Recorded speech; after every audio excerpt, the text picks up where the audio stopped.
Ya, silakan Bu Cindy. Oke, bismillahirrahmanirrahim. Assalamualaikum warahmatullahi wabarakatuh.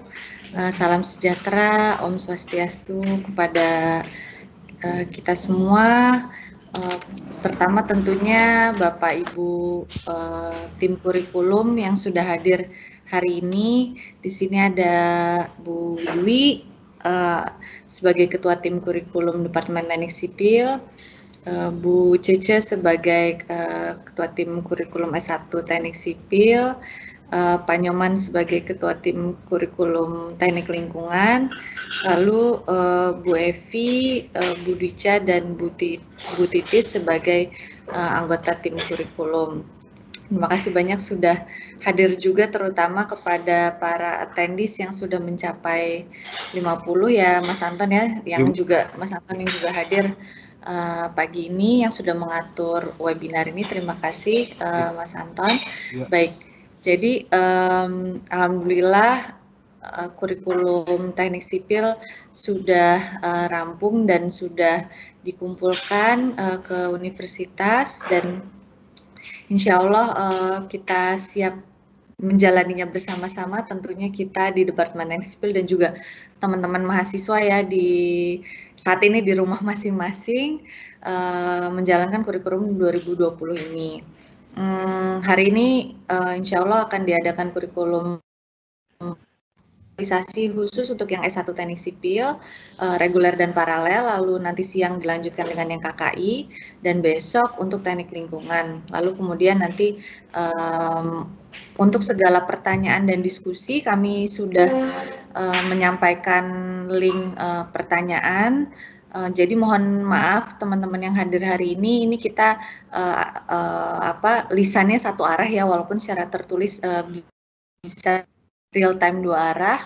Silakan bagi nanti yang ada pertanyaan bisa disampaikan pertanyaannya lewat Bitly yang sudah disebar oleh bukan Bitly ya sekarang yang dipakai ya, Rebrandly yang sudah disebar oleh DTS dan juga dibantu oleh IMS. Kalau bagi yang belum punya linknya bisa ditanya ke IMS, tapi saya bisa bacakan rebrand.ly SKTS berikut ya mungkin sedikit pengantar dari departemen. Tentunya terima kasih pada tim kurikulum yang sudah bekerja keras menyusun kurikulum dan juga sosialisasi ini, dan tentunya aturan-aturan transisi yang teman-teman tunggu ya, terutama biasanya yang mungkin akan banyak pertanyaan adalah terkait transisi antara kurikulum 2016 dan 2020. Di kurikulum 2020 ini ada beberapa highlight mata kuliah baru maupun beberapa perbaikan yang dibuat tentunya dalam rangka continuous improvement di DTS, dan juga terutama menanggapi kebijakan-kebijakan kurikulum perguruan tinggi yang mungkin teman-teman juga udah dengar di level nasional seperti Merdeka Belajar dan sebagainya. Dan tentunya itu harus kita sebagai perguruan tinggi di Indonesia harus ikut menerjemahkan konsep kurikulum Merdeka Belajar tersebut di kurikulum 2020 ini. Mungkin itu sedikit pengantar dari saya. Selanjutnya mungkin kalau ada yang ingin disampaikan oleh Ketua Tim Kurikulum yaitu Bu Wiwi Rahayu, silahkan Bu. Oke. Terima kasih Bu.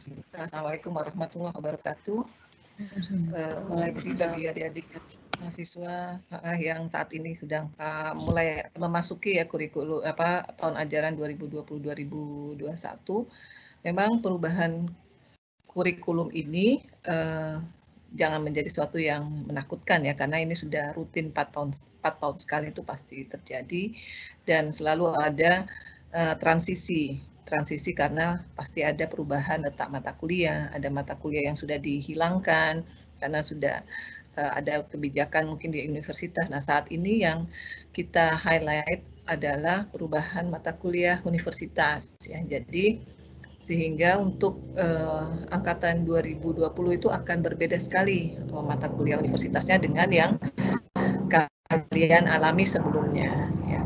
Jadi di sini mata kuliah akibatnya maka akan ada perubahan letak mata kuliah. Karena kenapa? Mata kuliah universitas itu berubah, yang harusnya dulunya 18 SKS menjadi 9 SKS. Ya. Jadi perubahannya luar biasa.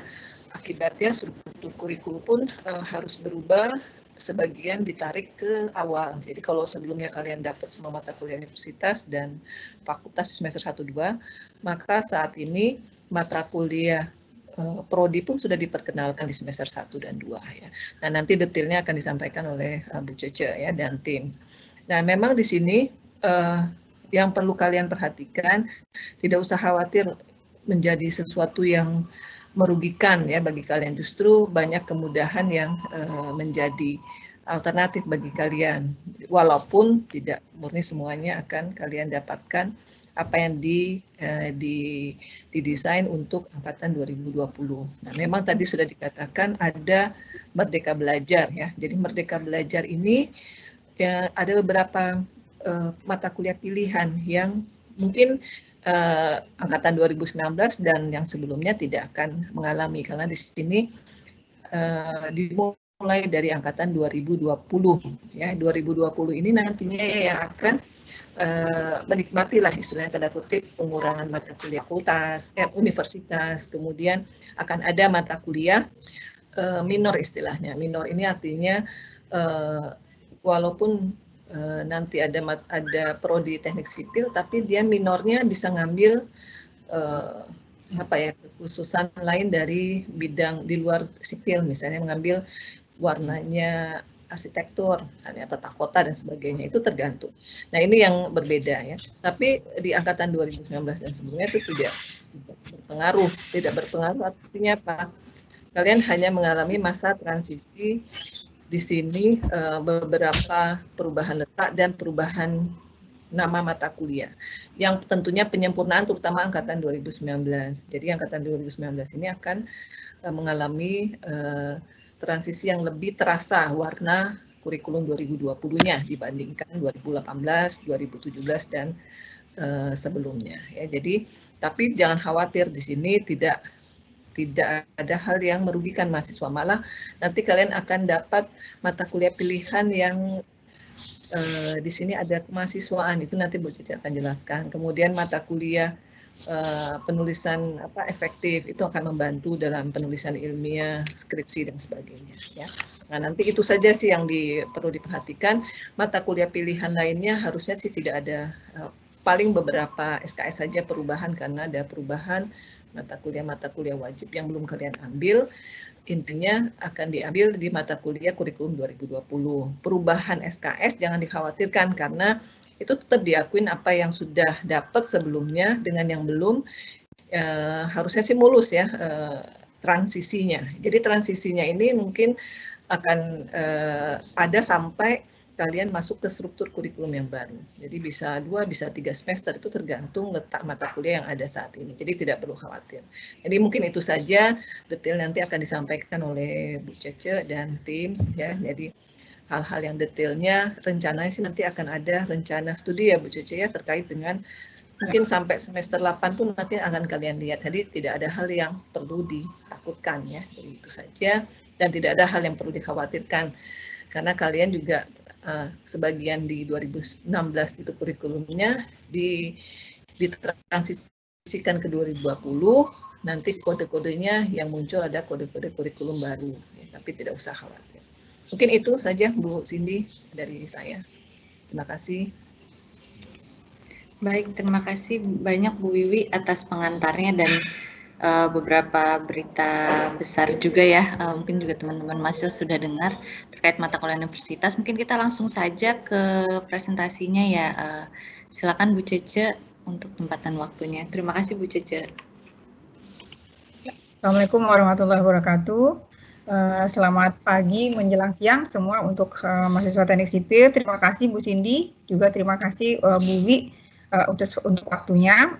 Kita nggak usah lama-lama ya, jadi ini slide-nya ada banyak, tapi saya akan skip aja, tapi slide ini nanti kita akan share, sengaja dibuat lengkap supaya nanti nggak banyak nanya ya. Jadi ini adalah tim penyusun kurikulum Bu Wiwi ketuanya. Kemudian, nah ini perlu kami sampaikan bahwa perubahan kurikulum ini adalah suatu hal yang tradisi memang di kita di Universitas Indonesia. Tiap 4 tahun sekali kita melakukan perubahan kurikulum, kita review kurikulum yang lama, ya kemudian kita coba propose kurikulum yang baru. Nah, referensi penyusunan kurikulum 2020 ada banyak ya, kita lakukan survei juga ke barangkali ada ke departemen yang mengarrange ya ke mahasiswa dan alumni. Kita juga lakukan benchmarking ke beberapa university di luar negeri. Kemudian juga ada kita merefer ke International Engineering Alliance. Ini adalah merupakan dasar ya berpijaknya kurikulum engineering di seluruh di dunia. Dan kita sudah lihat ini ya di Washington Accord. Kemudian ada dokumen American Society for Civil Engineer, itu edisi tahun 2019.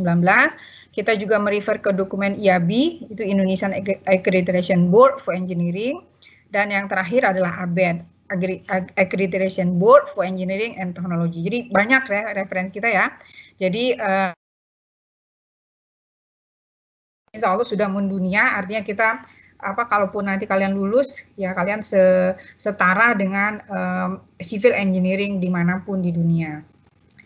Kemudian berikutnya adalah ini outline-nya ya, ini banyak ya, jadi saya cepat-cepat aja nanti PPT nanti akan kami share. Ini ya, jadi ada ELO namanya, ada hasil evaluasi kurikulum, ada perubahan yang akan terjadi di 2020. Kemudian seperti apakah isi dari kurikulum itu sendiri, ya baik di S1 reguler maupun di KKI. Kemudian tadi Bu Cindy sudah menyinggung ya isu nasional tentang kampus merdeka, bagaimana kami di tim kurikulum dan bagaimana Departemen Teknik Sipil menyikapi hal ini dan bagaimana mengimplementasikannya di kurikulum 2020. Dan yang terakhir adalah bagaimana supaya transisi kurikulum ini berjalan mulus, tidak ada mahasiswa yang dirugikan. Ya, kami sudah pikirkan ya masa transisinya, gimana caranya supaya angkatan 2018 dan 2019 yang paling terkena dampak dari perubahan kurikulum ini tidak dirugikan. Ya, jadi intinya perubahan kurikulum ini tidak merugikan, yaitu yang kami pikirkan bersama. Nah, ELO ini wajib disampaikan supaya ibaratnya kalau kita melakukan sesuatu kalau nggak tahu tujuannya ya muter-muter aja gitu loh. Ya, jadi ELO ini adalah expected learning outcome, adalah kompetensi-kompetensi apa sih yang kami harapkan yang coba didesain di kurikulum ini agar tercapai ya, sehingga harapannya adalah setelah 4 tahun menjalani kurikulum maka mahasiswa memiliki seperangkat kompetensi. Kompetensi ini bahasa kerennya adalah expected learning outcomes atau ELO, kami menyebutnya di departemen itu ELO ya. Nah, tadi sesuai dengan referensi-referensi yang kita gunakan, ya, jadi ada tadi dari Washington Accord atau International Engineering Alliance, dia mensyaratkan ada 12 ELO, ya ini poin-poin besarnya. Jadi ada engineering knowledge, ya, kemampuan problem analysis, kemampuan design, kemampuan investigation, ya, penggunaan modern tools, ya, engineer, ya, bagaimana engineer dan society, karena kita nggak bisa dilepaskan. Ya, dengan masyarakat, ya bagaimana engineer and society, kemudian bahwa kita dalam desain harus memikirkan aspek environment and sustainability-nya, suatu hal yang harus dipertimbangkan, etik juga harus dikedepankan, ya kemudian bagaimana kita bekerja sama dalam tim, nggak mungkin orang teknik sipil itu kerja sendiri, ya ngebangun gedung nggak mungkin diselesaikan oleh satu orang, itu adalah ada teamwork di situ, ada individual and teamwork-nya. Kemudian how to communicate-nya, bagaimana menyampaikan ide-ide kita, ya jadi udah kerja capek-capek hitung desain, ya kemudian desain itu harus diwujudkan dalam bentuk gambar, ya kemudian juga harus mampu mempresentasikan hasil desainnya, ya presentasi oral kah, kemudian presentasi dalam bentuk tulisan, jadi itu kemampuan komunikasi. Kemudian ada project management and finance, ya kita juga belajar nanti ya bagaimana bahwa cost itu adalah suatu hal yang menentukan juga suatu project berjalan, dan how to manage the project, bagaimana suatu desain yang kita udah buat sedemikian rupa itu bisa diimplementasikan, ya bisa dibangun, gedung itu berdiri itu caranya gimana, gak cukup hanya selesai dengan desain saja gitu loh, ya kompleksitas project itu seperti apa, alat berat yang digunakan seperti apa itu, jadi ada kompetensi namanya project management and finance. Dan yang terakhir adalah lifelong learning. Lifelong learning ini adalah kemampuan belajar sepanjang hayat. Jadi ada 12 ya dari Washington Accord, ya standar engineering ya yang ada di dunia ya. Nah, ini adalah atributnya, jadi bahasanya ya. Jadi nanti mungkin saya nggak akan baca satu-satu, nanti membosankan juga. Tapi poin besarnya adalah tadi ada 12 besar ELO yang dari Washington Accord ya. Seperti tadi saya sampaikan, referensi kita bukan hanya Washington Accord ya. Kita juga merefer ke American Society for Civil Engineer yang membagi ya knowledge yang harus dicapai oleh seorang civil engineer itu dalam 4 kuadran ini. Dia melihatnya sebagai foundational, ada engineering fundamentals, ada technical dan professional. Foundational ini adalah ini. Kalau masih ada yang nanya, ngapain gue belajar fisika listrik ya gitu loh. Nah, itu adalah dalam bungkus science tadi. Jadi ada muatan sains yang harus dikuasai oleh seorang civil engineer. Nah, di sains ini konsep-konsep besar fisika, matematik yang kita apply nanti ya di dalam engineering fundamentals ya. Kemudian technical adalah lebih kepada tadi how to implementnya ya, sama profesional. Profesional ini lebih kepada soft skill ya. Ya, soft skill apa yang harus dimiliki oleh seorang civil engineer. Ya, jadi kita di sini di teknik sipil ini tidak hanya mengajarkan mahasiswa ya bisa mendesain, bisa ngitung statika, bisa ngitung desain struktur dan segala macam, tapi kita juga bangun soft skill-nya, ya kemampuan komunikasinya, teamwork-nya tadi, lifelong learning-nya. Jadi nggak berhenti belajar. Jadi kita menginginkan lulusan kita tuh nggak pernah berhenti belajar, ya belajar terus dan sampai akhir itu ya lifelong learning itu nggak pernah berhenti belajar. Ada professional attitude gitu yang kita coba pengen bangun juga, ya professional responsibility dan ethical response. Nah, ini jadi referensi kami.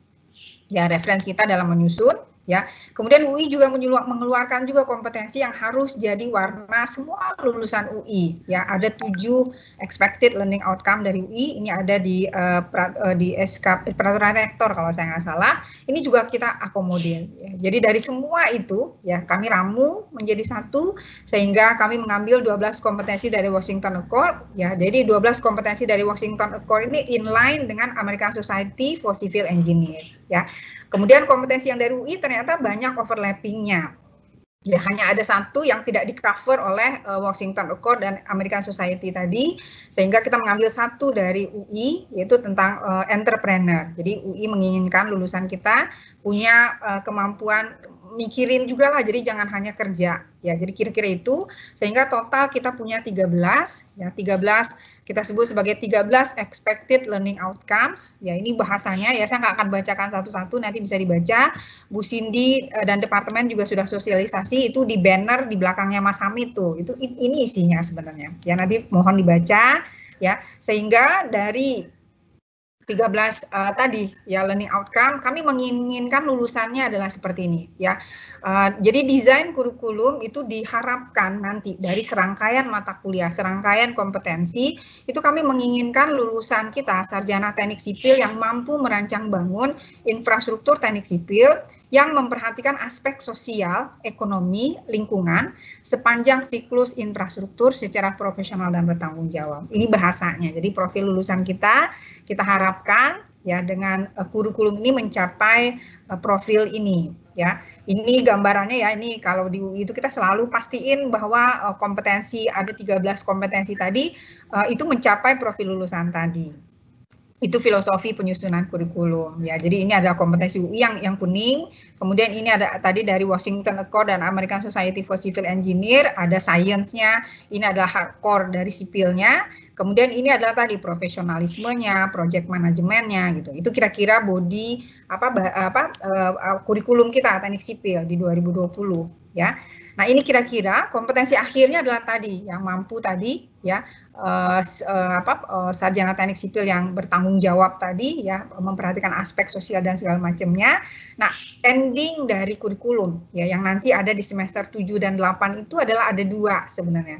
Yang pertama adalah kemampuan meneliti dan kemampuan desain. Ya, di mana kemampuan meneliti dan desain ini kita dapatkan nanti dari skripsi. Ya, jadi skripsi itu adalah muara dari semua ilmu-ilmu yang didapat di teknik sipil. Juga kemampuan desain itu adalah kami wujudkan dalam bentuk capstone, ya capstone project. Ya, mata kuliahnya kita sebut sebagai desain project infrastruktur. Ya, jadi ini adalah ending, ya ending muara dari semua kompetensi yang kita harapkan tadi. ya. Nah, sebelum kami melakukan merumuskan kurikulum, tim kurikulum merumuskan kurikulum di 2020, kami mencoba melihat evaluasi kurikulum 2016 tadi melalui survei ke alumni, mahasiswa, dosen, pengguna dan segala macam.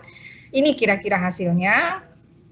Salah satunya adalah kami melihat di 2016 itu kemampuan akhir kompetensi dalam desain mata kuliah proyek itu tidak sepenuhnya tercapai, ya. Itu yang jadi concern kami di 2020. Kita coba analisa penyebabnya apa. Kemudian berikutnya adalah kami melihat bahwa dari hasil survei ke para pengguna dan alumni juga mahasiswa itu adanya lemahnya kemampuan menggambar, sehingga hasil akhir desain itu tidak bisa dituangkan dalam bentuk gambar yang tepat, ya. Jadi gambar itu ada pakem-pakemnya, ada standarnya, dan itu standarnya internasional, ya. Hasil desain yang dibuat oleh engineer Indonesia kalau dituangkan dalam bentuk gambar yang benar, itu para engineer yang ada di luar negeri, misalnya di Amerika, di Inggris misalnya, itu harus mampu membaca itu gitu loh, karena kita punya standar internasional.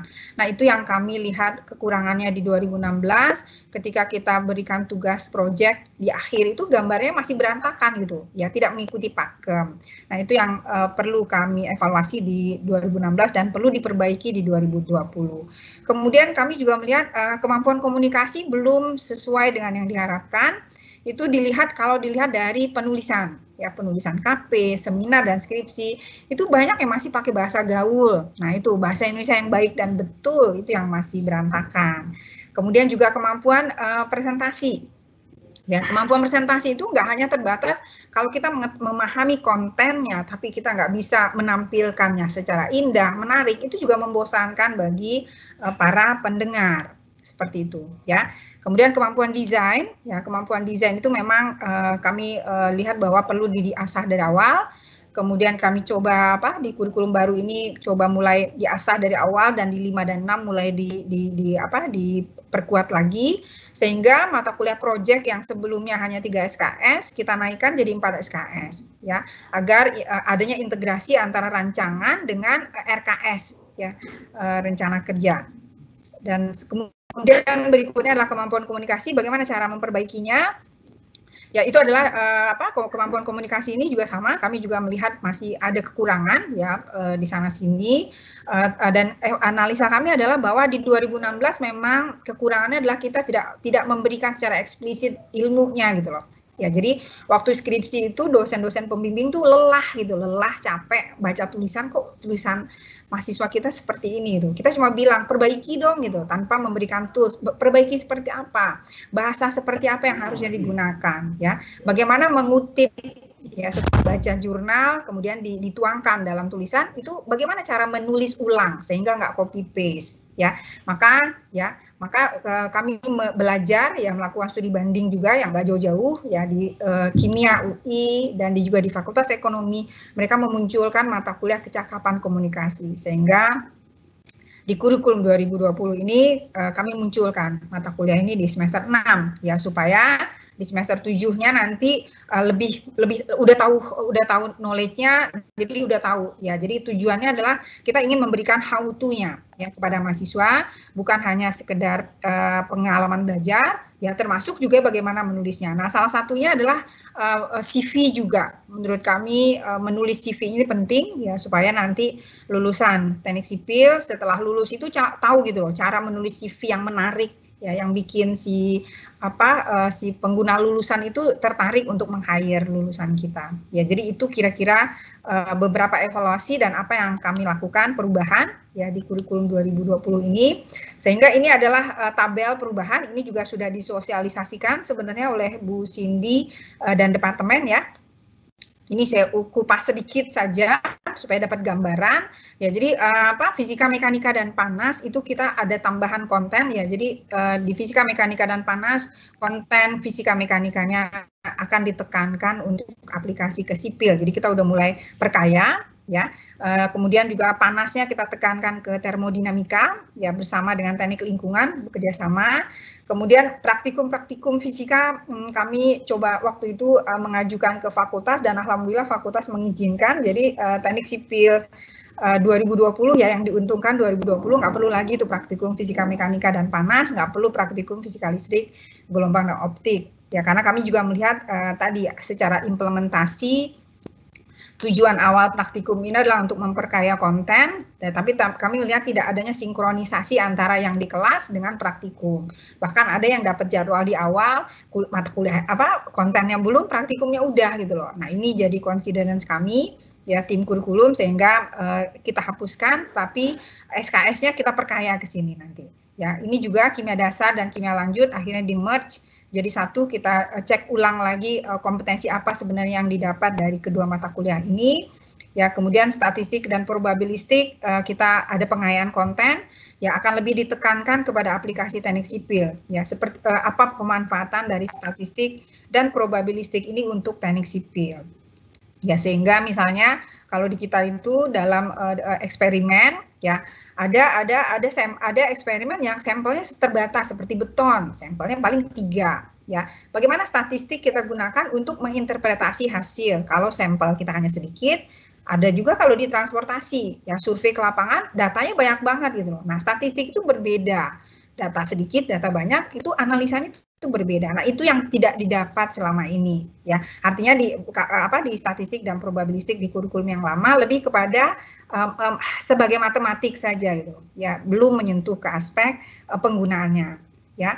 Kemudian ilmu ukur tanah, ya kita juga adakan pengayaan konten, ya ada tambahan GIS, ya kita menggunakan teknologi ya hari gini ilmu IUT masih pegang-pegang alat apa sih kayu yang tinggi itu ya untuk ngukur-ngukur, kayaknya udah nggak zaman, ya jadi kita tambahkan dengan aspek GIS-nya. Sama penggunaan total station itu menggunakan teknologi ya. Kemudian konstruksi bangunan ini kita coba selaraskan dengan engineering drawing, ya continuity, ya di engineering drawing 1 lebih kepada aspek harus mengenal ya unsur-unsur bangunan, arsitektur, tapi di gambar konstruksi 2 udah masuk ke bangunan strukturnya, ya. Jadi karena kita melihat nih begitu udah semester 7 kok mahasiswa ngegambar atap sampai detail-detail sampai ke genteng-gentengnya digambar gitu. Padahal gambar struktur, gambar sipil dengan gambar arsitek itu berbeda, ya. Jadi di mata kuliah desain kita selalu bilang bahwa yang kita gambarkan itu cukup gambar strukturnya saja, ya. Nah, itu masih kecampur-campur sehingga kita beri batas yang clear. Gambar arsitek itu wajib dipelajari karena kita untuk desain berangkat dari gambar arsitek. Tapi khas produk dari desain kita orang sipil adalah gambar struktur. Nah, itu apa bedanya itu kita akan kupas di konstruksi di engineering drawing 1 dan 2. Kemudian yang cukup perubahan yang agak signifikan ini adalah penggabungan dari 2 mata kuliah transportasi, geometrik jalan dan perancangan struktur perkerasan di merge jadi 1, ya, di mana di semester 5 diberikan teori-teori tentang desainnya. Ya, kemudian di semester 6-nya masuk ke tugas, ya, jadi terintegrasi antara kedua ilmu ini, ya, jadi fokus ke tugasnya saja. Ya, demikian juga manajemen konstruksi dan metode dan peralatan konstruksi ini juga di merge, ya, jadi 1, ya, karena memang tugasnya terintegrasi, ya, bagaimana memanage konstruksi, ya, dan manajemen construction management itu related dengan alat yang kita gunakan, ya, construction methodnya seperti apa, ya, itu sehingga kita merge jadi 1. Nah, ini yang tadi saya sampaikan, project adalah ending dari kompetensi desain, ya, kita tambahkan SKS-nya, jadi banyak keluhan ya dari alumni sebelumnya, berat Bu, 3 SKS, RKS, ya, akhirnya kami melihat secara konten ya kita perlu perkaya jadi 4 SKS.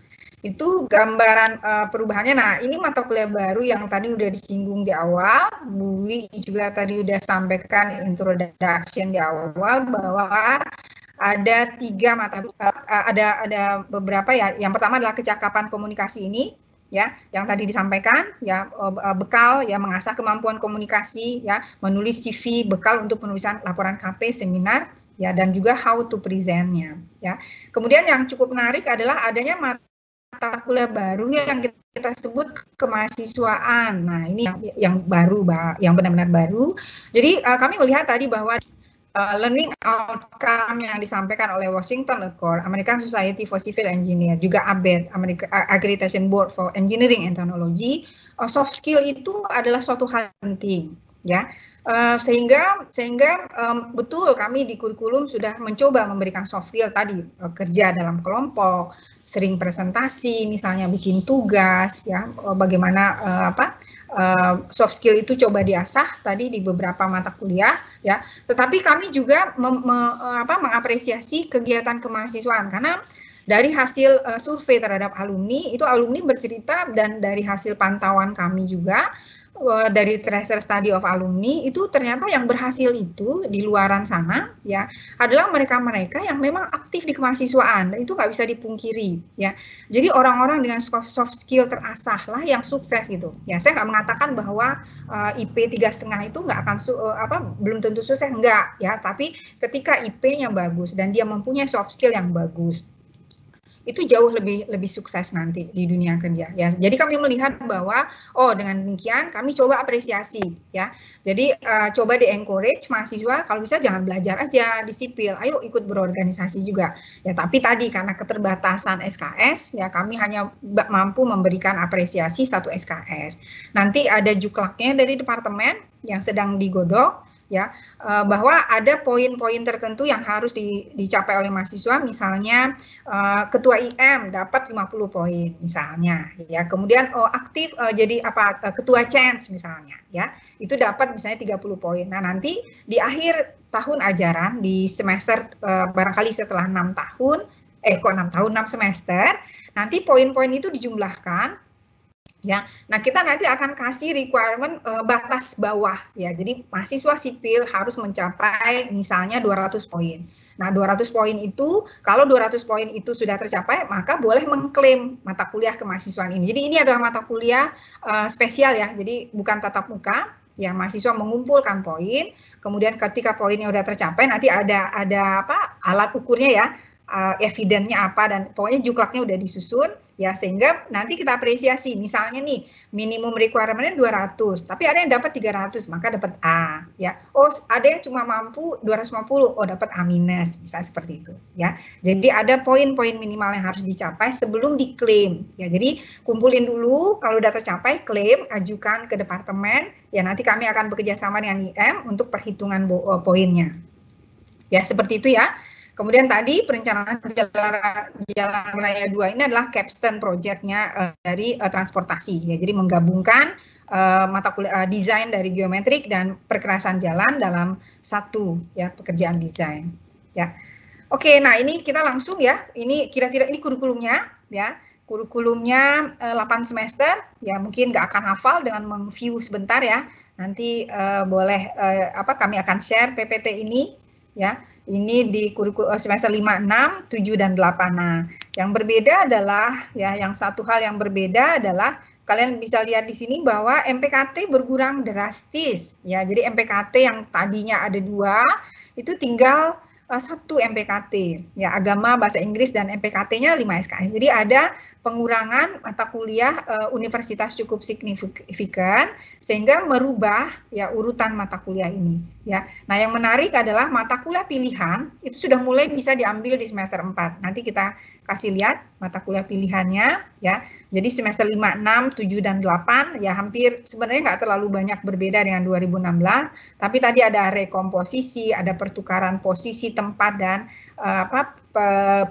pengayaan baru tadi, ya. Ini kira-kira gambaran perbandingannya, ya, 2016 seperti apa, 2020 seperti apa, nanti boleh dilihat, ya. Jadi nanti kebayang, yang ini pindah ke sini, yang ini dihapus, dan segala macam. Ini kira-kira gambarannya, ya. Saya nggak akan detail, ya, boleh dilihat sebentar kurikulum perbandingan 2016 di kiri, 2020-nya di kanan, ya. Ini juga sama, ya. 2016 dan 2020 semester 7 dan 8-nya. Oke, ini kira-kira sebaran SKS-nya, dan totalnya adalah 144 SKS. Nah, yang menarik adalah mata kuliah pilihan, ya, diberikan keleluasan sampai 18 SKS, ya, 12,5%. Ya, nah ini tadi, ya, kita harus memenuhi konten matematik dan sains syarat dari Washington Accord tadi ya, ABET juga Accreditation Board for Engineering Education pun mensyaratkan kurikulum harus memuat minimal ya 20% konten matematik dan sains. Oke, kemudian ini untuk kelas KKI ya, saya skip aja. KKI nanti dapat jadwal siang jam 1, saya gabung saja di dalam satu ini. Kemudian ini perubahan KKI, perbandingan kurikulum reguler dan KKI ya. Oh ya, perbandingan kurikulum reguler dan KKI ini kenapa saya tampilkan di sini? Karena tadi ya ada yang nyangkut di misalnya statika. Oh, di KKI boleh diambil. Jadi ini sengaja ditampilkan. Jadi tahu, oh mekanika tanah dasar ternyata semesternya beda tuh, KKI reguler. Oh kalau nggak lulus di sini boleh kok semester depan ngulang lagi gitu. Jadi dengan adanya perubahan posisi tadi di reguler diganjil, di KKI digenap, sehingga tadi ya harapan kami adalah mempercepat proses kelulusan. Jadi yang nyangkut di misalnya nyangkut di mekanika tanah di dasar ya, oh semester depan boleh ngulang lagi, ada di KKI. Demikian juga sebaliknya ya, anak KKI pun boleh ngulang di reguler. Itu kira-kira ya, jadi kenapa ditampilkan di sini supaya tadi bisa ngintip-ngintip, oh gagal nih di misalnya di mata kuliah analisa struktur, oh ternyata di semester depan di KKI ada kok gitu. Itu tujuannya ya. Jadi sengaja ditampilkan perbandingan ini buat bagi yang ini. Nah, ini adalah lebih pada course flow ya, bahwa mata kuliah itu ada prasyaratnya. Ya, kami coba jabarkan dalam bentuk flow-nya dari atas itu tahun pertama, ke bawah tahun kedua, ke bawah sampai bawah itu adalah tahun keempat. Ya, jadi ada prasyarat mata kuliah. Nah, ini yang tadi disampaikan Bu Cindy nih, isu nasional, implementasi kampus merdeka, sipil UI melihat ini nggak sih, atau nggak ini gitu ya. Ini. Jadi kita juga ya, jadi sebagai perguruan tinggi negeri, kita berada di negara Indonesia, kita harus patuh ya terhadap visi dan misi Indonesia sendiri, terutama visi dan misi dari Pak Menteri ya, bahwa kampus merdeka itu harus diimplementasikan ya. Jadi, tapi kata kuncinya adalah tadi kita teknik sipil itu dan FT pada umumnya hampir semuanya prodi di FT itu kita sudah terakreditasi dari IAB ya, itu Indonesian Accreditation Board for Engineering Education ya. Yang mensyaratkan bahwa kurikulum harus memuat SKS core kompetensinya itu minimal 70% ya. Jadi kita nggak bisa merdeka-merdeka amat, oh hore 50% kuliah di luar, itu nggak bisa. Nanti membatalkan akreditasi kita. Ya, kemudian juga syaratnya harus memuat minimal 20%. Nah, bagaimana kita mensiasati kampus merdeka tadi tanpa ya mengganggu proses akreditasi internasional?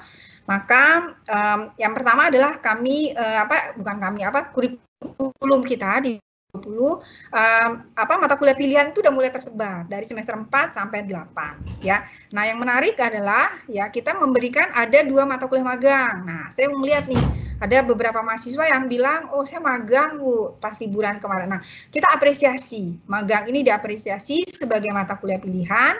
Ada 2 magang ya. Kami mengapresiasi mahasiswa-mahasiswa yang pengen belajar bekerja gitu loh ya.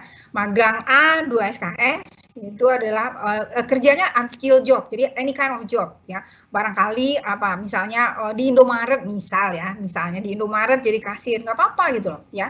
Karena bekerja itu kita belajar berinteraksi dengan orang lain, belajar bertanggung jawab. Jadi banyak soft skill yang dibangun dari magang, walaupun magangnya unskilled job gitu loh ya.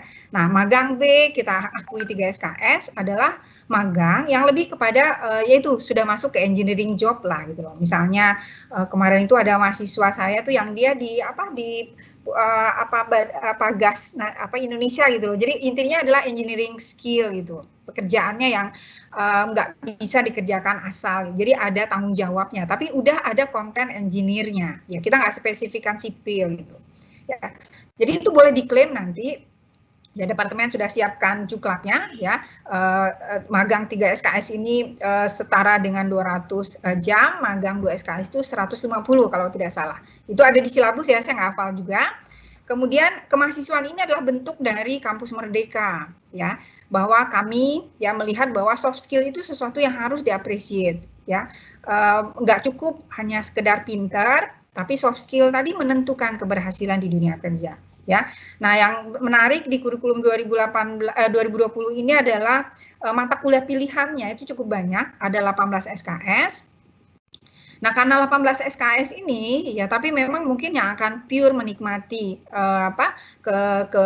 kelebihan 18 SKS ini 2020 ya. Tapi 2019 itu sebenarnya udah bisa mendapatkan kemudahan ini juga. Jadi dengan adanya 18 SKS mata kuliah pilihan, ada kebebasan untuk memilih, istilahnya tadi Bu Wi sampaikan, full major. Jadi mau teknik sipil aja, 18 SKS ini mata kuliah pilihan aja. Ya mau magang, dia mau magang 5 SKS magang ya. Nanti ditambah dengan kemahasiswaan udah berapa tuh, udah 6 ya. Nah, 6-nya baru mata kuliah pilihan yang menunjang skripsinya. Nggak apa-apa gitu loh ya. Tapi di kurikulum ini kita juga coba desain kurikulum kita istilahnya lah major minor. Nanti mungkin di akhir ada lagi detailnya nanti. Apa maksud dari major minor? Nah, jadi ngambilnya teknik sipil, terus melihat bahwa pengen menguasai arsitek sedikit, ya sebesar 18 SKS. Nah, itu boleh kuliah di arsitek, mengikuti paket minor yang ditawarkan oleh arsitek, tapi harus 18 SKS, minimal 18 ya, lebih boleh ya. Sehingga nanti di ijazahnya kita lagi nego supaya nanti barangkali di ijazah nggak muncul ya, tapi di transkrip nanti muncul. Ini adalah lulusan teknik sipil UI, tapi dia mengambil minornya arsitektur misalnya. Ya, sehingga itu akan memudahkan nanti dalam mencari kerja ya. Nah, berikutnya adalah untuk langsung memilih program 5 tahun. Jadi kurikulum 2020 didesain juga adalah ada kita mendesain kurikulumnya adalah 5 tahun jadi magister teknik ya. Jadi 5 tahun langsung S2 itu ada. Gitu ya. Kemudian ini adalah mata kuliah pilihan tadi yang menunjang skripsi, magang, student exchange, kita bolehkan juga ada lintas prodi. Itu ya. Jadi ini kira-kira implementasi dari Kampus Merdeka ini ya. Di tabel ini dijabarkan lagi ya, bahwa sebenarnya kita sudah mengakomodir Kampus Merdeka nih. Kita udah memberikan ada magangnya ya. Kemudian field work atau kerja lapangan, KP itu adalah bentuk dari bahwa ilmu itu nggak hanya ada di kampus gitu. Langsung belajar di dunia kerja seperti itu ya. Ada kegiatan wirausaha ya, kewirausahaan ya. Entrepreneur itu adalah bagian dari Kampus Merdeka yang disampaikan oleh Pak Menteri ya. Kemudian kemampuan meneliti itu juga sama ya, kemahasiswaan, mata kuliah pilihan. Jadi ini kira-kira ya, saya nggak akan jabarkan detail, waktu kita terbatas. Nah, ini tadi ya, 18 SKS mata kuliah pilihan, opsi pertama adalah full major ya, opsi kedua adalah major teknik sipil, minor lintas prodi ini yang tadi saya sampaikan. Bisa mengambil minor barangkali di ekonomi ya, financing, atau minornya minor teknik di ijazah teknik sipil tapi minornya teknik lingkungan. Jadi menguasai juga konsep teknik lingkungan gitu, paket minor 18 SKS tadi. Nah, opsi ketiga tadi adalah fast track, yaitu tadi 1 tahun mendapatkan gelar sarjana teknik, magister teknik. Jadi kurikulumnya 5 tahun langsung S2. Ya, udahlah lagi COVID, dunia kerja udah langsung 5 tahun dapat gelar S2, itu juga boleh diambil. Gitu ya. Jadi ini kira-kira Kampus Merdeka ya, 18 SKS ini bisa digunakan untuk ini. Ini yang tadi saya sebut sebagai full major, fokus ke teknik sipil saja ya. Kemudian ada mata kuliah pilihan yang bisa diambil. Oke? Ya. Nah, ini mata kuliah pilihan ya, 18 SKS tadi boleh, ini mata kuliah pilihan kita udah sebar mulai dari semester 4, ada yang levelnya di semester 4 pun udah bisa gitu loh, ada mata kuliah pilihannya, yang nanti bisa dilihat. Kemudian yang ini adalah major minor, ya, jadi sipil arsitek dan segala sipil finance, sipil lingkungan contohnya. Kemudian ini ya plus minusnya, ya memiliki nilai lebih, menguasai dua bidang ilmu, fleksibilitas dalam mencari pekerjaan. Topik skripsinya nanti bisa lintas ilmu juga, dibimbing oleh 2 dosen misalnya. Ya, pembimbing satunya sipil, pembimbing keduanya misalnya dari ekonomi gitu, karena dia mengambil aspek finance misalnya. Nah, kesulitannya memang ini agak tough ya secara schedule kalau mengambil major minor. Tapi kita buka opsi itu.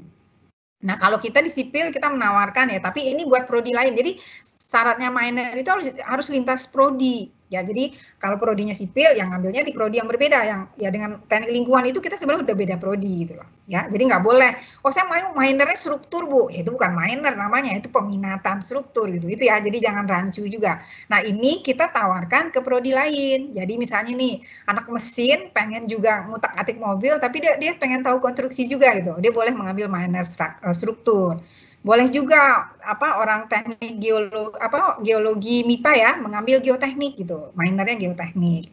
Ya ini yang kita tawarkan, tapi ini kita tawarkan ke prodi lain. Seperti itu. Nah, ini yang fast track tadi 5 ya. Jadi semester 1 sampai 6 itu kuliah di S1 sipil. Nah, semester 7 dan 8 tuh mulai mengambil mata kuliah paket S2 ya.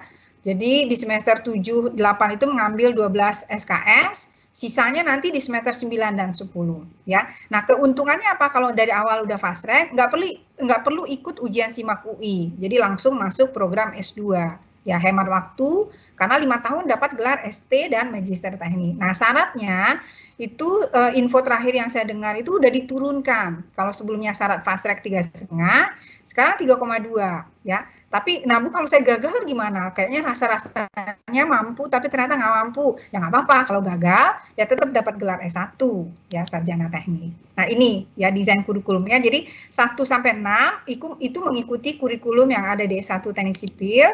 Nah, ini di semester 9 dan 10, nah yang warna abu-abu ini adalah mata kuliah S2. Ya, jadi irisan S2-nya adalah di semester 7 dan 8. Ya, jadi ini kira-kira gambarannya, semester 1 sampai 8 ngambil apa aja, semester 9 dan 10 ngambil apa aja. Ya, detailnya nanti coba dilihat di dokumennya ya. Nah, ini pelaksanaannya kami sudah kita akan promosikan nanti ke 2020 ya, tapi 2019 dan 2018 mestinya bisa mengikuti fast track ini. Tapi teknis administrasinya nanti mungkin Bu Cindy itu ya. Nah, lagi adalah ketika kurikulum ini diimplementasikan, tapi ini mungkin berlakunya untuk 2018 ya. Jadi skripsi udah nggak wajib lagi. Jadi kalau kita lihat tadi di kurikulumnya, nggak wajib ngambil skripsi ya. Jadi proyek akhir, tugas akhirnya itu diakui adalah proyek perancangan infrastruktur ini dianggap sebagai pengganti skripsi. Ya, karena tadi endingnya sama tadi, ending kita ada 2, kemampuan meneliti, kemampuan desain. Nah, menelitinya itu diambilnya nanti di tesis aja. Ya, jadi di S2 itu ada namanya pratesis, ada tesis. Ya, jadi nggak wajib mengambil skripsi. Itu kelebihannya di kurikulum 2020. Kemudian kalau nggak sanggup ya tetap, nah kalau tadi di tengah jalan batal nih, wah kayaknya saya nggak sanggup. Ya kalau nggak sanggup, nggak jadi meneruskan program fast track, dapat gelar sarjana teknik, tapi jangan lupa skripsinya jadi wajib. Ya jadi kalau gagal tengah jalan, nggak bisa, SKS sudah melebihi kok, udah 150, enggak. Ya karena tadi ending dari kurikulum kita adalah kemampuan mendesain dan kemampuan risetnya. Nah, risetnya belum terpenuhi nih kemampuan menelitinya. Jadi wajib mengambil seminar dan skripsi itu. Oke. Nah, kurikulum ini disusun ya dan di-assess gitu capaian tadi ada 13 ELO. Nah, kita tim kurikulum sudah menyiapkan assessment plan-nya di mata kuliah apa, ELO yang nomor 1 kita ukur gitu. Itu hanya untuk gambaran saja ya. Supaya kalian tahu bahwa gaya-gaya doang pakai expected learning outcome gitu. Nah, kita ukur ya. Jadi ada pengukurannya. Bu Cindy nanti bisa kalau mau lihat ada pengukurannya di departemen. Oke, yang paling penting adalah ini ya, karena sosialisasi ini memang untuk 2018 dan 2019, tapi kami wajib juga memberitahukan konten kurikulum. Nah, bagaimana transisinya agar smooth ya, agar 2018 jangan sampai dirugikan gitu ya. Jadi ada prinsip-prinsipnya bahwa ada berlaku masa transisi ya. Dulu biasanya masa transisi cuma 1 tahun, tapi tadi ya di kurikulum 2020 ini UI memberikan kesempatan kalau memang dibutuhkan boleh diperpanjang. Ya, jadi nggak hanya strict di 1 tahun ini aja transisinya. Ya, jadi bila diperlukan bisa diperpanjang. Nah, apa maknanya masa transisi? Jadi tadi karena terjadi perubahan kurikulum, itu banyak mata kuliah yang pindah-pindah. Ya, tadinya diganjil kok sekarang pindah ke genap, dan demikian sebaliknya gitu loh. Ya, semester depan saya harus ngambil ini nih, tapi udah nggak dibuka. Itu boleh diajukan ke departemen, ya, untuk minta dibukakan. Kalau nggak, soalnya kalau saya nggak ngambil itu, Bu, saya nggak boleh ngambil mata kuliah ini nih semester depan. Jadi boleh ya. Dan itu tim kurikulum sudah pikirkan, ya. Ini ada beberapa ketentuan transisi. Ya, karena tadi perubahan SKS, ada mata kuliah yang tadi di merge, ada mata kuliah yang SKS-nya tadi gede jadi sedikit dan segala macam, ya. Maka mungkin di tabel ini kelihatan ya aturan transisi tadi. Saya belum lulus fisika mekanika dan panas, saya perlu ngulang lagi enggak gitu. Nah, di tabelnya ada ya. Nanti udah pernah disosialisasikan juga rasanya di departemen. Tapi nanti boleh dilihat di sini ya fisika mekanika ya yang dihilangkan tadi praktikum. Kalau saya belum lulus praktikumnya ngulang nggak perlu gitu loh. Ya di sini ada ya kimia dasar dan kimia lanjut di merge. Ya jadi kalau salah satunya belum lulus cukup mengambil kimia dasar lingkungan. Ya tapi kalau udah lulus ya nggak usah ngambil lagi gitu. Ya ini hanya perubahan nama, gambar konstruksi, ilmu ukur tanah tadi. Ini ada GIS-nya tadi. Statika itu ada perubahan SKS ya, dari 4 ke 3, ya karena tadi ada fisika mekanika dan panas. Ini kita kontennya sebagian statika kita pindahkan ke sini di fisika mekanikanya. Kemudian statistik probabilistik, ya ini ada kata-kata desain ya, saya lupa perbaiki, mohon maaf. Statistik dan probabilistik desain eksperimen. Ini juga perubahan nama, pengayaan konten tadi, konsbang setara dengan gambar konstruksi 2. Anstruk tetap anstruk, tapi SKS-nya dinambah. Wow, jadi 4 SKS nih analisa struktur. Geometrik jalan di merge, ya jalan 1 dan jalan 2. Manajemen dan peralatan juga di merge. Ya, jadi ini ya proyek ya SKS-nya nambah. Nah, ini adalah mata kuliah baru ya. Nah, mata kuliah baru ini ya ada tambahan mata kuliah baru namanya sistem rekayasa. Sistem rekayasa ini adalah kami melihat bahwa dia lebih kepada bagaimana memformulasikan. Ya, jadi kalau kita lihat ada suatu masalah, ya masalah ini gimana sih memformulasikannya, apa parameter atau indikator-indikator yang mempengaruhi solusi untuk masalah itu. Ya kalau indikatornya banyak, ya berarti kita harus cari mana yang paling dominan. Ya nanti kita rumuskan. Ya jadi problem yang tadi sifatnya kualitatif, ya kita kuantifikasi. Ya sehingga jelas gitu loh. Oh, yang mempengaruhi itu A, B, C. Ya, A itu mempengaruhi 80% ini. Nah, persamaannya apa gitu. Jadi, how to solve problem sebenarnya. Sistem rekayasa ini penting banget sehingga kami munculkan lagi di kurikulum 2020. Ya. Dulu pernah ada, tapi gara-gara kurang SKS ya, MPKT waktu itu dari 6 jadi 12, kita banyak mata kuliah bagus yang hilang, ya walaupun sebenarnya secara kompetensi kita sebar di mata kuliah yang lain, tapi tetap rohnya ada yang hilang ya, sehingga kami munculkan lagi. Tetapi tadi ya mata kuliah ini untuk 2018 dan 2019 adalah optional ya. Ini hanya wajib bagi 2020, tapi kalau 2018-2019 mau ngambil boleh nggak? Boleh. Ya sebagai nanti diakui mata kuliah pilihan. Tapi untuk KKI wajib, nanti ada reason-nya kenapa ya. Nah, ini tadi ada beberapa mata kuliah yang posisinya berubah ya. Ya, statika, analisa struktur, tadinya ganjil pindah genap, Maxol, baja juga pindah ke ganjil, dari ganjil ke ada banyak berubah posisi ya. Gambar konstruksi juga, konsbang itu pindah, mektan dasar, rekayasa pondasi itu pindah ke ganjil, mekanika tanah pindah ke genap, teknik transportasi pindah ke ganjil, dan properti material. Jadi kira-kira oke. Nah sekarang kami coba ya, jadi di tim kurikulum itu kami udah coba lihat peta ya. Oke, jangan sampai perubahan tadi posisinya juga udah berubah-ubah banyak banget, ada SKS yang berubah, ya kami coba petakan. Ya, ini kira-kira 2019 ini adalah saran, ya saran dari tim kurikulum, ya. Jadi kalau di kurikulum baru itu ada gambar konstruksi 2, ya. Jadi di semester 3 ini muncul gambar konstruksi 2. Padahal gambar konstruksi 2 ini syaratnya Gamkon 1. Nah, Gamkon 1 itu di kurikulum lama itu ada di semester 3. Ya, kok sekarang di 2020 udah hilang tuh gimana gitu. Jadi ini adalah yang sebelah kanan adalah mata kuliah yang kita sarankan untuk diambil oleh 2019 ya pada semester depan supaya prasyarat tadi terjaga, kompetensi tadi urutannya jadi betul gitu ya. Jadi ada beberapa mata kuliah yang nggak eligible untuk diambil karena pindah posisi tadi, kayak mekanika solid tuh nggak boleh ngambil karena syaratnya nggak terpenuhi, statikanya belum lulus. Maka ada beberapa mata kuliah yang kita boleh munculkan lagi, itu aturan transisi ya. Jadi dimunculkan lagi agar sekuensnya terjaga, agar tadi urutannya prasyaratnya terpenuhi gitu. Ya itu ya. Jadi udah dipikirkan, jadi kalian jangan khawatir nih perubahan kurikulum tuh udah dipikirkan gitu loh oleh departemen, oleh tim kurikulum pun sudah memikirkan itu. Ya semester 4 juga sama, ya ada beberapa mata kuliah yang pindah posisi tadi ke bawah, ya sehingga jadi tidak eligible, tapi kita munculkan seperti ini, ya.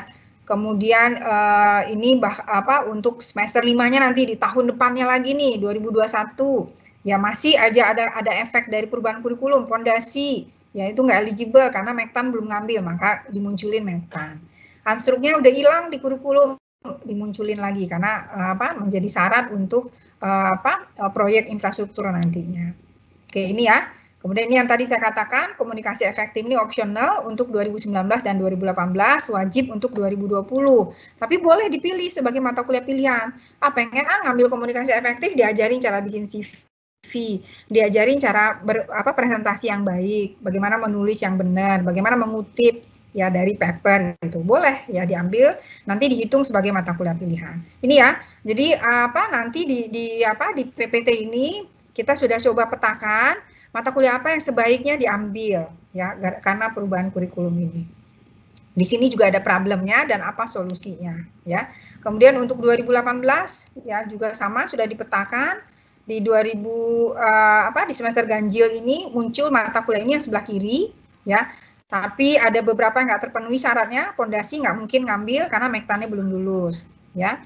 Kemudian sistem rekayasa adalah opsional, ya. Jadi kami masukkan yang wajib dulu. Kalau mau ngambil sisrek sebagai pilihan boleh, ya. Jadi ini adalah beberapa mata kuliah yang dibuka, walaupun di kurikulum udah nggak semesternya berbeda.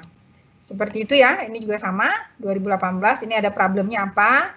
Ini solusi yang ditawarkan oleh tim kurikulum. Oke. Nah ini juga nanti kami sosialisasikan ke para pembimbing akademik. Ini juga boleh nanti di-share PPT-nya. Ya, kita juga buatkan panduan singkat. Kalau PPT ini kebanyakan, misalnya ada panduan singkat dalam versi Word juga yang nanti akan di-share ke IMS. Ya, ini 2018 nanti di semester 7 dan 8 semua mata kuliah wajibnya udah terpenuhi. Oke, kira-kira itu. Ini untuk kelas internasional, ya saya skip aja. Ini juga sama kelas internasional. Oke, ini sama, udah selesai. Ya. Berarti itu kira-kira ya sosialisasi kurikulum ya yang kami ingin sampaikan dari tim kurikulum supaya nanti pada waktu pengisian IRS nggak bingung gitu loh ya, nggak bingung. Dan sekarang juga departemen Bu Cindy sedang menyiapkan guideline book ya, buku panduan akademik kurikulum 2020. Tapi panduan praktisnya sedang kami siapkan, lagi direview ya, nanti akan disebarkan ke mahasiswa juga ke para pembimbing akademik biar PA-nya nyambung nih, mahasiswanya ngotot mau ini kata PA enggak gitu loh ya, biar sinkron juga. Ntar khawatir PA-nya juga nggak ngikutin, nggak tahu nih perubahan kurikulum. Misal ya ada PA yang kadang-kadang juga cuek gitu, misalnya mahasiswanya udah tahu ada perubahan kurikulum, PA-nya nggak mau ngasih gitu ya. Jadi kita akan sampaikan juga ke pembimbing akademik. Mungkin dari saya itu barangkali Bu Cindy, Bu Wiwi, sebaiknya berikutnya kita lebih kepada tanya jawab ya? Iya, boleh. Silakan. Teknisnya gimana mungkin siapa ya? Kita baca aja ya, baca apa yang disampaikan oleh mahasiswa ya. Bentar, saya Enso ya. Saya nggak bicara balik ke meeting chat ya. Ya.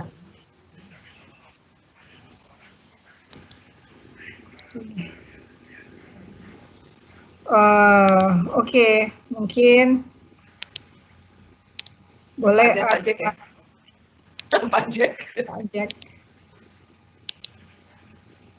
Oke, pertanyaannya berarti kita harus buka chat ya. Mungkin mohon dibantu Dwica yang hadir ya. Kok Dwica? Titis ada nggak ya? Kita buka ininya pertanyaan kalau ada. Oh, ada nih, ada. Ada nih pertanyaan pertama dari mahasiswa. Boleh dibacain Titis? Udah saya masukkan di meeting chat. Jadi ada yang bertanya, apakah angkatan 2018 semester depan mengikuti struktur kurikulum 2016 atau 2020? Oh iya, tadi ini udah jelas ya 2020, tapi dengan transisi tadi ya. Sebenarnya mungkin waktu dia bertanya belum sampai di slide terakhir. Jadi udah terjawab sebenarnya ya, Titis ya? Iya. Oke, nggak ada pertanyaan nih, Bu. Ini saya lagi menghubungi mahasiswa nih untuk nanya siapa. Ada satu pertanyaan Ibu di bagian Q&A. Ada, selamat siang Bu Cece, apakah 2017 dapat mengambil mata kuliah baru seperti kemahasiswaan dan lain-lain? Boleh ya Bu ya, kan tadi sudah disampaikan, boleh, dan nanti dihitung sebagai mata kuliah pilihan. Ya, kita offer sebagai mata kuliah pilihan. Jadi kita nggak berani wajibkan. Kemarin itu udah diskusi di tim kurikulum, kita mengusung kampus merdeka. Kalau itu diwajibkan, itu menggerus mata kuliah pilihan. Nanti dianggap, oh pemaksaan nih kurikulum 2020 untuk angkatan lama, mereka nggak punya fleksibilitas. Sehingga kita rubah, ya dari tadinya wajib, kita rubah jadi pilihan. Jadi boleh, sangat boleh. Kami malah sangat mengencourage ya, sangat disarankan untuk mengambil mata kuliah wajib baru karena bagus banget kemampuan komunikasi, kecakapan komunikasi, sistem rekayasa, kemahasiswaan itu bagus banget untuk kemahasiswaan sih bisa diklaim ya. Bagi yang kemarin aktivis, wah mau ngambil kemahasiswaan boleh dianggap nanti sebagai mata kuliah pilihan.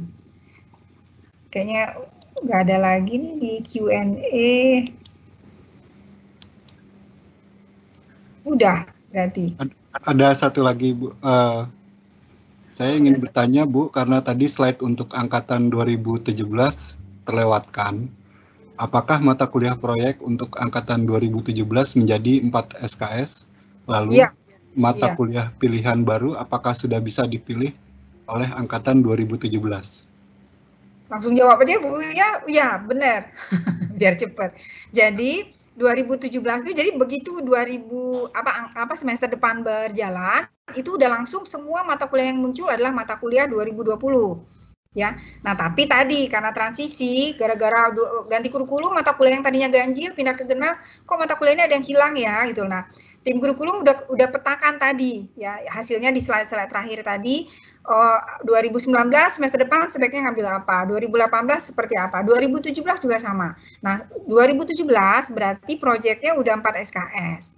Dan mata kuliah pilihan yang tadi kita show tadi, yang kita tampilkan tadi, semuanya dibuka. Ya, jadi kalau memang mata kuliah pilihan yang ada di ganjil, semua mata kuliah ganjil kurikulum 2020 udah bisa diambil oleh 2017. Baik Ibu, ada satu pertanyaan lagi dari Arfi untuk angkatan 2018, prodi minor yang dari fakultas lain, apakah sudah boleh diambil? Boleh, mestinya ya, Bu Wi ya. Jadi kurikulum 2020 ini memang untuk major minor itu ada 18 SKS, tapi syaratnya tadi dia harus jadi gini, waktu nggak boleh setengah-setengah gitu. Misalnya dari awal nih, saya pengen mengambil minornya arsitektur. Nah, kalau arsitektur nggak menawarkan minor, kita nggak bisa ngambil. Jadi yang bisa diambil itu adalah minor yang ditawarkan oleh prodi lain.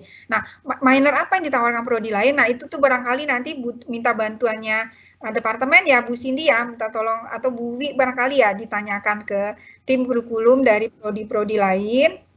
Mereka menawarkan minor apa gitu loh untuk sipil, sehingga anak-anak sipil misalnya, oh ternyata TI menawarkan minor ini, mesin menawarkan apa gitu loh, sehingga mereka bisa mikir nih, oh saya pengen ngambil minor di prodi lain gitu. Nah, syaratnya adalah ke 18 SKS-nya, misalnya nih, minornya arsitek itu ada 18 SKS, misalnya perancangan arsitektur 1, arsitektur 2 sama 3 misalnya ya, itu totalnya 18 misal ya. Terus ngerasa nih, 1 berat, wah nggak kebayang nih di 2 nanti, ya mundur deh tengah jalan gitu loh. Nah itu berarti itu nggak bisa, ya. Jadi nggak bisa, jadi minor itu harus komplit 18 SKS. Nah kalau memang nanti berhenti di tengah jalan, ya yang diambil di prodi lain itu kita tetap akui sebagai mata kuliah pilihan jadinya nanti.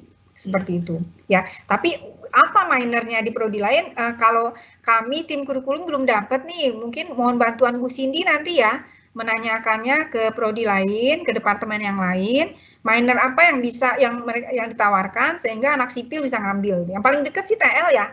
Di TL itu ada minor apa, Bu Dwica, Pak Nyoman? Mungkin bisa bantu jawab. Yang paling dekat kan TL. Nah di TL tuh ada, seingat saya ada 3 minor. Sehingga nanti di ijazah, bukan di ijazah, di transkrip nanti muncul teknik sipil dengan minor teknik lingkungan gitu. Ya, jadi memang harus dicari tahu dulu. Ya, jadi kita nggak, saya pengen ngambil minornya arsiteknya nggak nawarin gitu loh. Ya, jadi harus ditawarkan ya oleh prodi. Tapi mestinya sih ditawarkan ya, karena major minor ini kesepakatan di tim kurikulum fakultas. Ya, kita tunggu nanti kabarnya dari prodi lain. Bu Cece, dan tim kurikulum ada pertanyaan selanjutnya. Bagaimana jika ada kasus seorang mahasiswa sudah mengambil mata kuliah kimia dasar, sedangkan belum mengambil kimia lanjut. Apakah di semester depan mahasiswa tersebut perlu untuk mengambil mata kuliah kimia dasar lingkungan? Iya, kalau kimia dasar aja, kimia lingkungannya belum, wajib ngambil kimia dasar lingkungan. Oke. Ya, karena memang kalau di kita itu aspek environment-nya itu yang harus dikedepankan. Ya, jadi kalau kimia dasar aja, kimia yang lingkungannya belum itu wajib mengambil ya, kalau nggak salah. Nanti saya coba cek dulu di aturan transisi. Kalau nggak salah ada ya di aturan transisi. Boleh pertanyaan berikutnya sambil saya buka lagi PPT-nya? Ya, untuk angkatan 2018, prodi minor yang dari fakultas lain apakah sudah boleh diambil? Oh, itu tadi. Ya, harusnya sih bisa ya. Harusnya udah bisa diambil, tapi kan masalahnya kan kita nggak tahu minor apa yang ditawarkan oleh prodi lain itu. Mestinya sih udah boleh. Oke. Ya. Selamat siang, Bu. Untuk mata kuliah magang A, apakah ada standar tentang tempat kerja yang bisa dianggap valid oleh departemen? Terima kasih. Oke. Validnya gimana, Bu? Mungkin Bu bisa bantu jawab. Semangatnya sih kita semangatnya mereka belajar bekerjanya ya, unskilled job-nya tadi. Nah, mungkin guidance-nya apa? Mungkin Bu bisa nambahin. Yang disiapkan oleh departemen cara ya, penilaiannya. Juklaknya kita lagi siapkan, karena kan harus, artinya karena dia dalam bentuk SKS, berarti kan harus diklaim kan, oh saya udah magang, nah apa buktinya gitu magangnya, oh magangnya di mana. Jadi mungkin untuk magang ini sebelum mengajukan lebih baik konsultasi dulu ke PA, nanti dari departemen ada juklaknya, dicek dulu nih, kalau kerja magang di sini kira-kira diakui nggak sih gitu. Jadi jangan main magang aja terus minta nanti diklaim gitu loh, nanti secara khawatirnya prosedural administrasinya nggak terpenuhi, secara evidence susah kita untuk menyatakan bahwa kompetensi yang kita harapkan dari magang ini tercapai. Oke, Bu. Ini untuk pertanyaan selanjutnya. Untuk mata kuliah pilihan kan ada student exchange. Kalau saya mengikutinya hanya sebatas summer atau winter school, apakah tetap terhitung ke dalam SKS, Bu? Terima kasih. Untuk student exchange itu mestinya boleh ya, Bu ya. Jadi di mata kuliah pilihan kita pilihan ini kan tadi semangatnya dari kampus Merdeka, mahasiswa tuh boleh mendapatkan ilmu dari mana aja ya. Nah, student exchange ini salah satu dari mata kuliah pilihan yang bisa diambil oleh mahasiswa. Jadi misalnya summer course itu dia mau ke mana, misalnya ke NTU misalnya, atau ke NUS gitu. Mestinya boleh ya, Bu ya? Boleh mestinya. Nanti detailnya nanti kita lihat di guideline ya. Boleh ya, Bu ya? Exchange ya. Tapi memang untuk KKI memang agak berat ya, Bu ya, syarat untuk student exchange, karena KKI itu mereka harus yang berbau engineering, tapi untuk yang mahasiswa S1 dia mengambil summer course satu mata kuliah itu diakui sebagai mata kuliah itu boleh, pilihan tuh boleh semestinya. Toh kita mahasiswa kita ngambil ke FIB aja belajar misalnya bahasa Arab aja kita akui gitu loh, masa mereka mau ngambil summer course selama ada evidence ya, ada sertifikatnya segala macam sih mestinya diakui sebagai mata kuliah pilihan. Pertanyaan selanjutnya, sampai semester berapa angkatan 2019 mata kuliahnya dipaketkan? Oh, 2019 itu nggak dipaketkan sebenarnya. Jadi yang tadi disampaikan itu, kalau kan begitu udah selesai 1 tahun pertama, mata kuliah semester berikutnya adalah berbasis IP.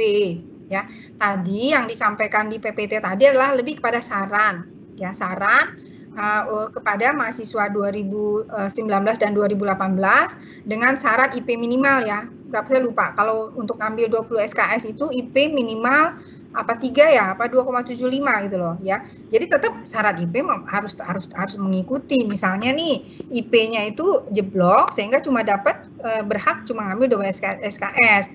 Berarti paket semester 5 yang tadi disarankan itu nggak bisa diambil oleh mahasiswa tersebut. Jadi sifatnya adalah itu bukan paket ya. Lebih kepada saran. Ini mata kuliah yang dibuka tutup selama masa transisi ini gitu.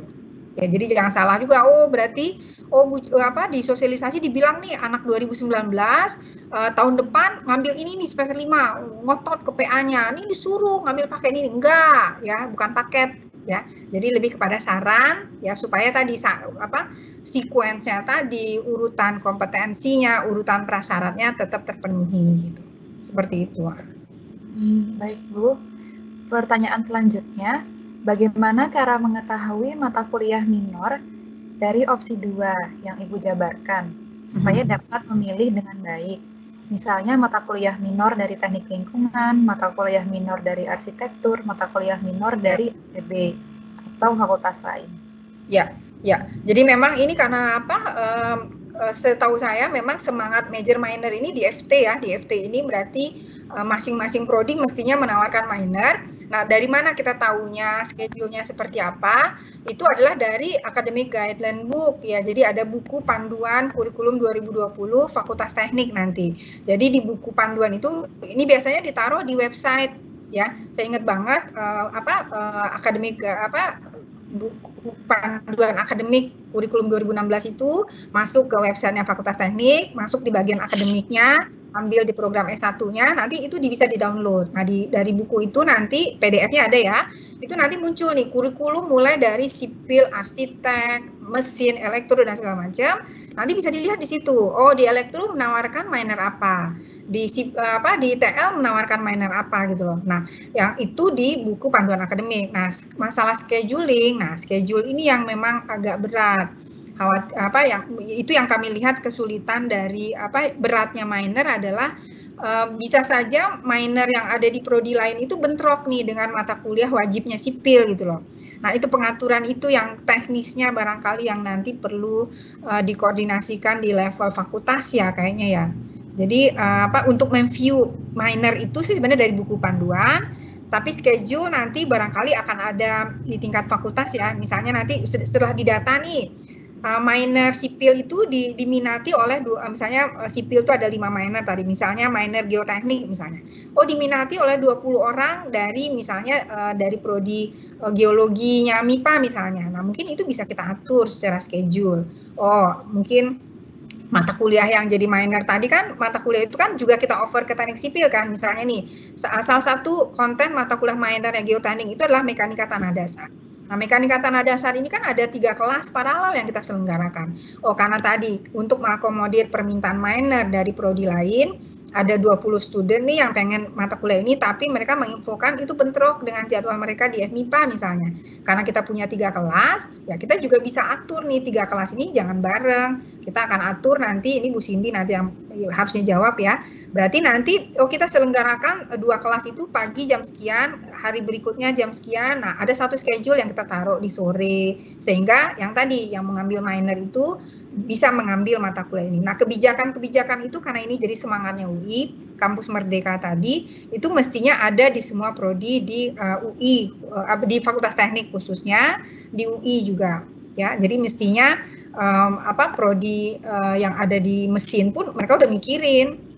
Ya nggak akan saklek juga, oh bentrok ya udah nggak usah ambil gitu, nggak gitu juga. Jadi pasti tadi akan ada fleksibilitas gitu ya. Rasanya secara schedule itu sangat mudah untuk diatur, cuman jadi berat ya. Jadi anak-anak yang mengambil minor ini memang harus kerja keras ya, karena tadi ya otaknya switch, hari ini switch ke sipil dulu, bentar lagi switch ke cara berpikirnya orang arsitek gitu. Itu barangkali yang bagi kami di tim kurikulum tuh kepikirnya beratnya di situ barangkali. Secara schedule mestinya sih bisa diatur.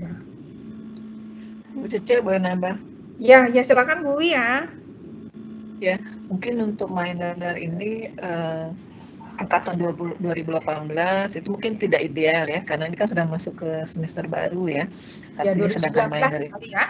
Jadi, ya harusnya sudah di planning sebelumnya. Jadi memang ideal untuk angkatan ya paling 2019 kan masih bisa mikir kan, tapi kalau untuk 2018 udah berat susah ya. Karena sudah banyak mata kuliahnya karena dia MPH.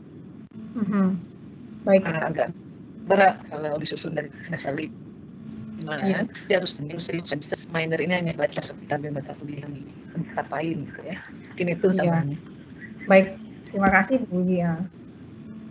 Mungkin ada lagi, Titis saya nggak. Ada lagi Bu Cece. Ya, silakan. Selamat pagi, saya ingin bertanya, Angkatan 2018 apakah sudah bisa mengambil makupil di semester 5? Terima kasih. Ngambil apa? Mata kuliah pilihan.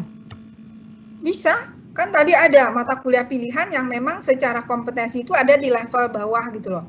Jadi ada mata kuliah pilihan yang sebenarnya anak semester 5 boleh ngambil.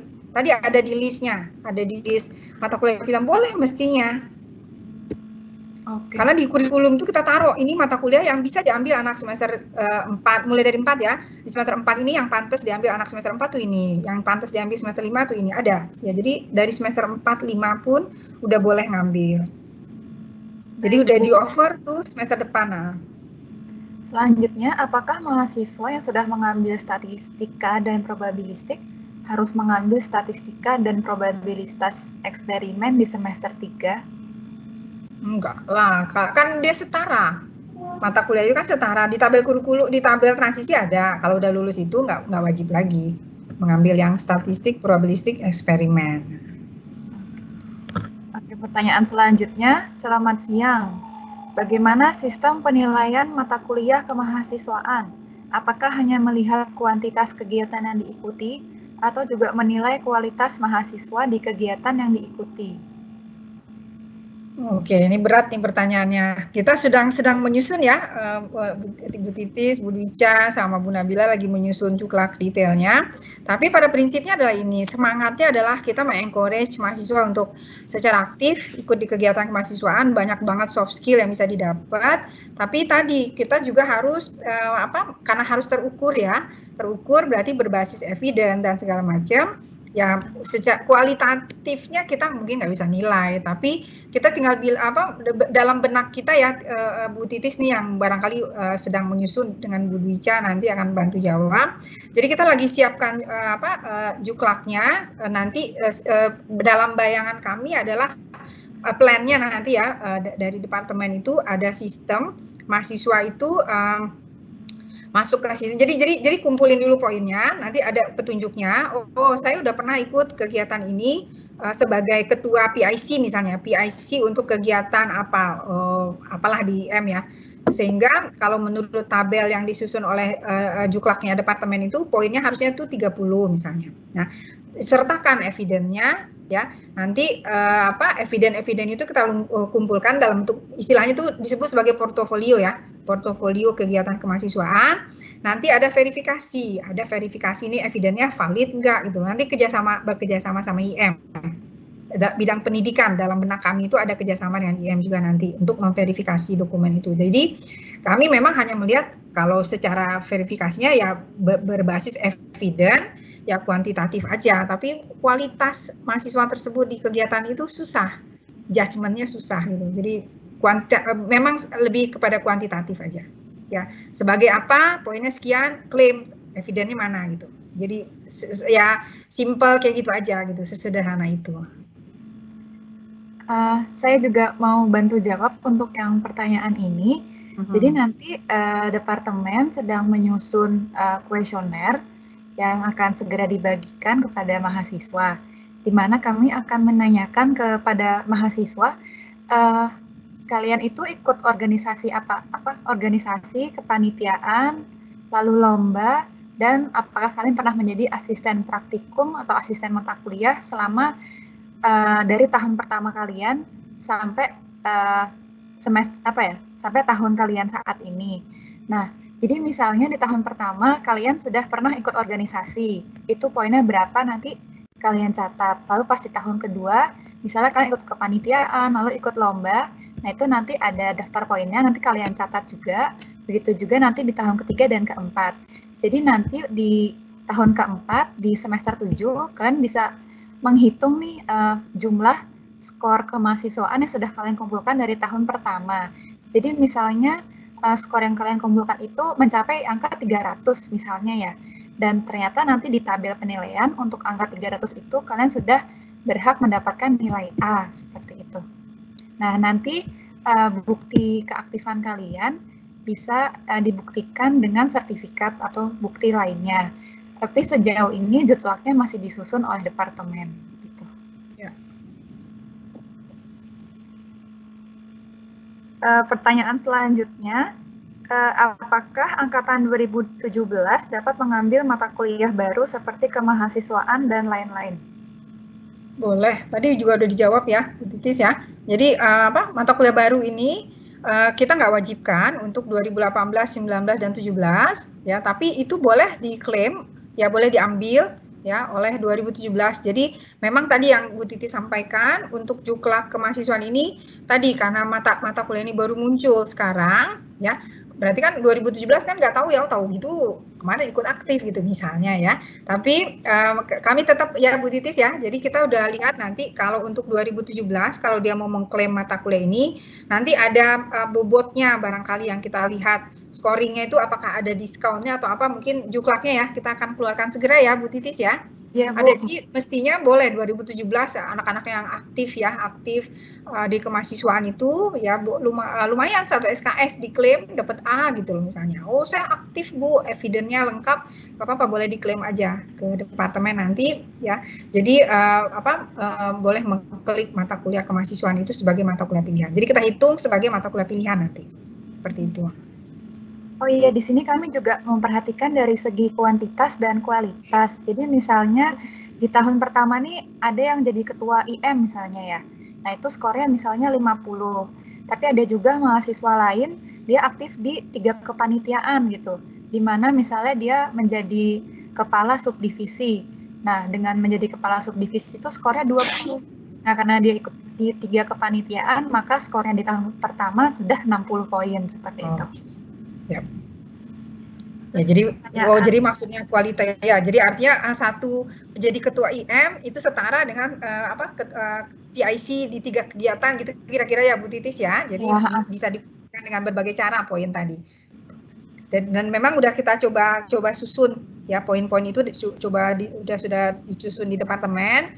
Kita mau launching kuesioner ya ke mahasiswa ya Bu Titis ya, minta masukan. Jadi mohon nanti kalau ada kuesioner tolong dibantu supaya kami departemen punya gambaran baseline-nya seberapa aktifkah anak sipil dan lingkungan gitu loh. Misalnya ternyata anak sipil lingkungan itu rata-rata 200 itu gampang mereka dapat poinnya. Berarti ya nanti kita rubah lagi juklaknya, kita naikin skornya misalnya gitu.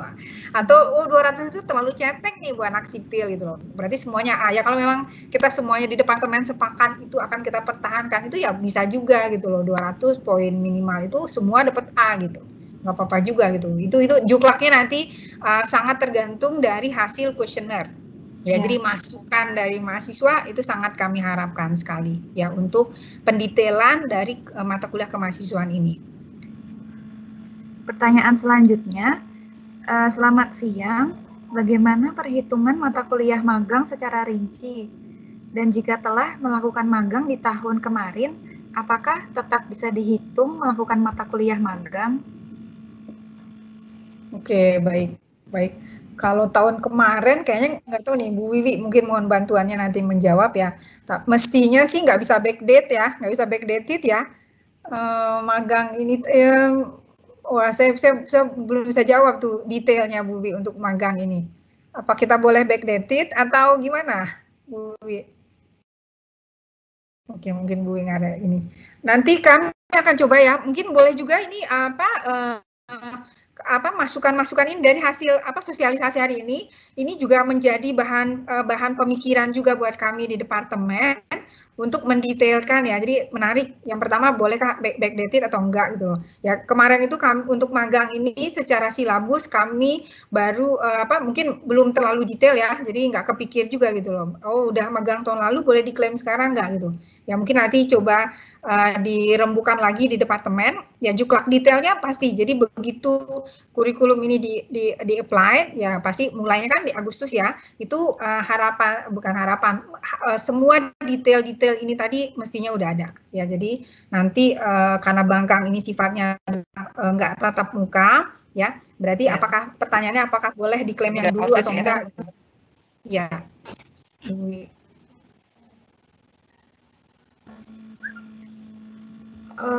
Ya. Ada lagi kah Bu Titis? Ini Bu, entah saya tadi terlewat atau enggak, ini ada pertanyaan. apakah mata kuliah proyek untuk angkatan 2017 menjadi 4 SKS? Ini sudah ditanyakan belum ya? Iya, sudah. 4, betul. Jadi 4 SKS. Oh, oke. Berarti sejauh ini belum ada lagi, Bu, pertanyaan yang masuk. Oke, sip. Kalau gitu kita sudahi. Iya ya Bu Wi mungkin ada problem koneksi saya juga nih, koneksinya masih on off. Mungkin kalau nggak ada lagi pertanyaannya, tadi ada pajak, apa mau ditutupkah oleh departemen atau Bu Wi ya? Iya, Bu Wi itu. Oke, terima kasih Bu Cece atas penjelasannya yang begitu detail. Dan mungkin ada di angkatan 2019, 2018, 2017, mungkin 2016 ada. Di sini intinya tadi itu paling tidak ada penjelasan. Jadi struktur kurikulumnya itu akan berubah seperti yang ditunjukkan tadi ya. Jadi bukan jadi paket bukan, tapi itu struktur kurikulum yang dulunya 2016 kalian miliki, sekarang menjadi struktur kurikulum yang ada dalam tabel-tabel yang tadi sudah disampaikan. Jadi untuk memudahkan perwalian berikutnya. Jadi mungkin itu yang disampaikan ya. Dan mungkin yang misalnya sudah dilakukan, kalau kemahasiswaan masih bisa, tapi kalau magang sepertinya susah kalau itu backdate ya, karena itu kan harusnya ngikutin apa polanya, misalnya harus ada pembimbingan, ada apa gitu, jadi agak susah diklaim ya. Tapi kalau kemahasiswaan kan memang ada di UI juga, jadi kita bisa tahu. Kalau itu bisa kita kontrol ya Bu ya, kalau kemahasiswaan backdated misalnya masih make sense ya. Iya betul, sepakat. Oke. Udah nggak ada pertanyaan, Bu Wi, mungkin boleh ditutup aja, barangkali ada Pak Jeff. Nanti hasil sosialisasi bisa dilihat di depan.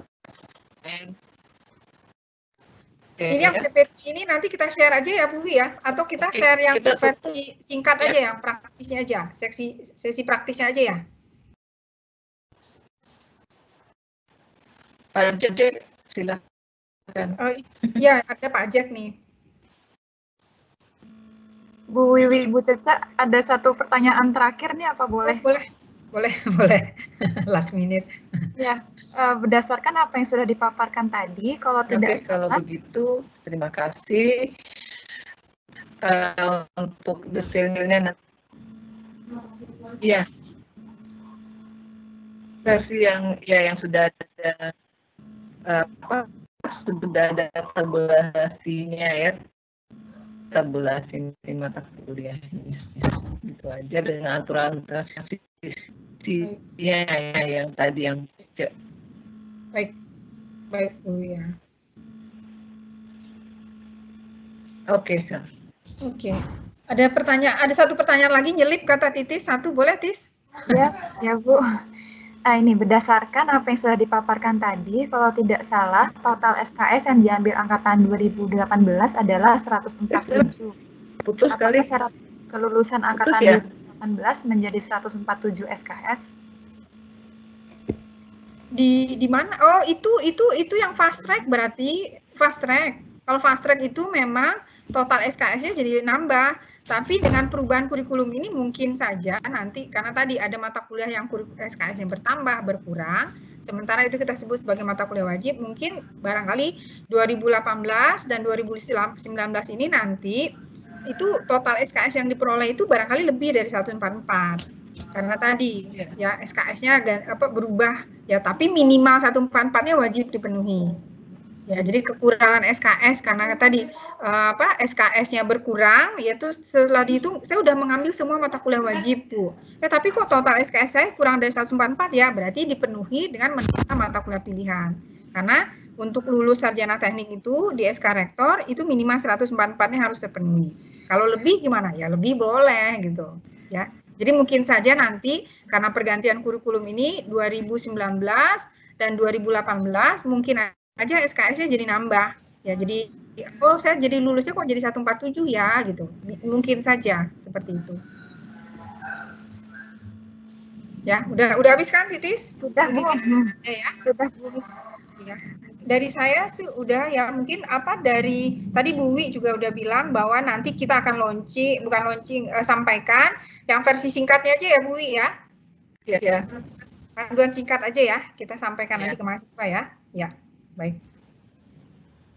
Oke, mungkin langsung ditutup aja Bu Wi, tapi saya nggak tahu tadi ada Pak Jack apa Pak Jack? Langsung aja ditutup Bu Wiwi. Oh, siap. Silakan.